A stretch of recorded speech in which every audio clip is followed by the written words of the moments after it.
Hello, I am Zia from XTEALTH. Today I am going to tell you about Bitcoin mining. To form a distributed timestamp server as a peer-to-peer network, Bitcoin uses a proof-of-work system. This work is often called Bitcoin mining.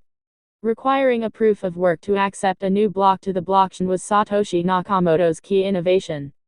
The mining process involves identifying a block that, when hashed twice with SHA-256, yields a number smaller than the given difficulty target. While the average work required increases in inverse proportion to the difficulty target, a hash can always be verified by executing a single round of double SHA-256. For the Bitcoin timestamp network, a valid proof of work is found by incrementing a nonce until a value is found that gives the blocks hashed the required number of leading 0 bits. Once the hashing has produced a valid result, the block cannot be changed without redoing the work.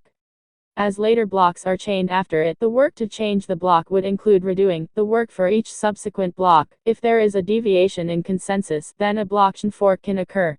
Majority consensus in Bitcoin is represented by the longest chain, which required the greatest amount of effort to produce. If a majority of computing power is controlled by honest nodes, the honest chain will grow fastest and outpace any competing chains.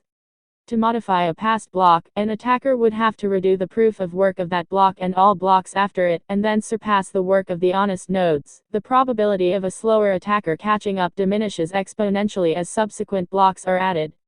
To compensate for increasing hardware speed and varying interest in running nodes over time, the difficulty of finding a valid hash is adjusted roughly every 2 weeks. If blocks are generated too quickly, the difficulty increases and more hashes are required to make a block and to generate new bitcoins.